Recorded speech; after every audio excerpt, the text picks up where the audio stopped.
അപ്പോൾ ഇന്ന് രാവിലെ തന്നെ എഴുന്നേറ്റ് ഒരു സ്ഥലം വരെ പോകാനാണ് നമ്മൾ പ്ലാൻ. പിന്നെ ഒന്നും നോക്കിയില്ല, നമ്മൾ നേരെ നമ്മുടെ യാത്ര തുടങ്ങി.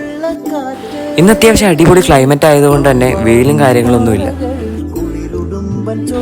ചെറിയൊരു മൂടലുണ്ടെങ്കിലും വലിയ മഴയൊന്നും ഉണ്ടാവില്ലെന്ന് പ്രതീക്ഷിക്കാം. അങ്ങനെ നമ്മുടെ കുറേ നേരത്തെ യാത്രയ്ക്ക് ശേഷം നമ്മൾ അങ്ങനെ ഇടുക്കി ജില്ലയ്ക്ക് കയറി.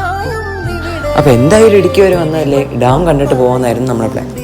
അങ്ങനെ നമ്മൾ ആർച്ച് ഡാമും അതുപോലെ തന്നെ ചെറുതോണി ഡാമും കാണാൻ വേണ്ടിയിട്ട് അവിടെ ചെന്നു. പക്ഷേ അവിടെ ക്യാമറ അലൗഡ് അല്ലാത്തതുകൊണ്ട് എനിക്ക് വീഡിയോസും ഫോട്ടോസും ഒന്നും എടുക്കാൻ പറ്റിയില്ല.